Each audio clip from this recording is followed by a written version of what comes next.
La cosmovisión por lo menos debiera tener 3 parámetros o 3 puntos o pautas que podríamos señalar.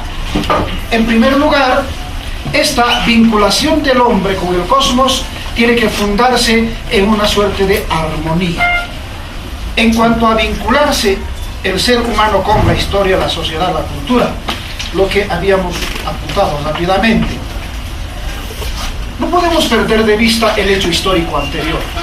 Nosotros somos producto también de consecuencias históricas antiguas, y eso ha dado lugar a pensar, por ejemplo, que pueden darse casos en los cuales culturas determinadas se han tenido que sobreponer sobre otras culturas, y a partir de ello hemos ido generando una suerte de una cosmovisión interrelacionada, interactuante.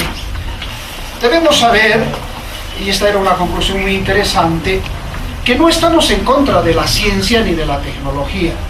Debemos dejar que la ciencia progrese como tiene que hacer, que la tecnología haga lo suyo, pero eso no debería significar a su vez la pérdida de principios y valores naturales que nosotros desde tiempos remotos tenemos. Es decir, que ni la ciencia ni la tecnología debería sobreponerse sobre el uso de ciertos valores y ciertos principios que nosotros tenemos. Si la armonía, que resulta siendo un primer nivel de conducta, se rompe, inmediatamente hay una suerte de resquebrajamiento en esa pacífica convivencia en cualquier ámbito, sea en el ordinario o sea en el indígena originario campesino. Y hay que recomponer esa fractura. Y para ello tenemos mecanismos, sea de una u otra forma de justicia, para tratar de rearmonizar aquello que se fracturó. Tal vez ahí están nuestras diferentes visiones. Mientras en el derecho occidental, ordinario o positivo, siempre nos sometemos a lo que dicen los papeles o lo que dicen las leyes, quizás hemos ido perdiendo nuestra visión de conjunto y nuestra relación con el cosmos. Simplemente nos hemos limitado a ciertas cosas materiales u objetivas, pero hemos perdido ciertas otras perspectivas que sí lo mantiene la justicia llamada indígena originaria campesina, donde incluso para tratar de conocer un determinado caso e imponer una sanción, primero que nada siempre se inicia pidiendo licencia o permiso al cosmos representado, por ejemplo, por la Pachamama. En consecuencia, no se trata simplemente de ingresar al escenario, como acontece en la justicia ordinaria, de pleno, sino todavía hay que manifestar cierta convivencia para pedir que ese influjo de la energía que nos tiene que dar la naturaleza nos permita llegar a un buen conocimiento del problema y resolver. Una pregunta, por favor. Doctor Calizaya, el excesivo avance de la tecnología importará entonces una distorsión de esa convivencia armónica del hombre con la naturaleza y que por tanto debe ser limitada. Bueno, si bien no habíamos enfocado ese punto, debemos ver que cualquier exceso en cualquier ámbito puede causar daño. Lo que manejan especialmente nuestros hermanos del campo, para decir solamente un término, es procurar que no haya excesos.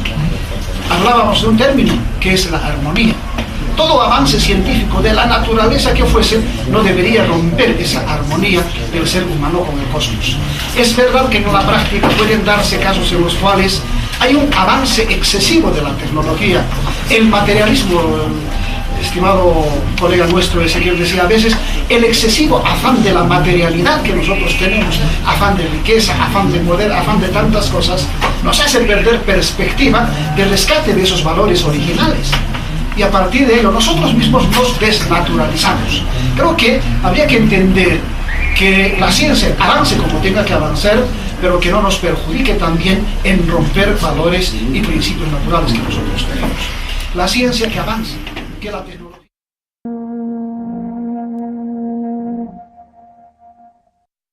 Va a exponer la parte de lo que es la organización de las autoridades originarias, el gobierno de las autoridades originarias, el Tatamalco, Florencio Ignacio, y por otra parte, por el lado de la justicia ordinaria, va a exponer el doctor Luis Arrati, que está también acá. Entonces vamos a escucharles a ellos, por favor. Gracias. Nosotros siempre nos basamos en la chacana.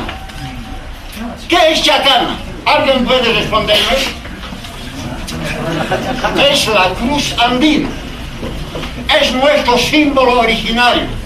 Donde ahí empieza el munaña, el atiña, el miraña y el yacha. O sea, el querer, el saber, el hacer y el... A ver, nadie ayuda, ¿no? Y el poder. En el año viene el Gilacata.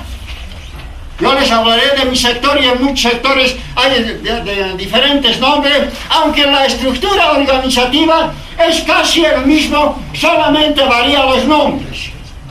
Gilacata como máxima autoridad del año, alcalde de mando, el que le sigue al Gilacata, alcalde de deslinde, el que se preocupa de ver los linderos de comunidad del año y la marca, y el mayordomo, el que va a cuidar los bienes de la iglesia. Esa es la forma de organización que hay en mi marca. Y en otras marcas, quizás con alguna diferencia, pero tenemos esa estructura.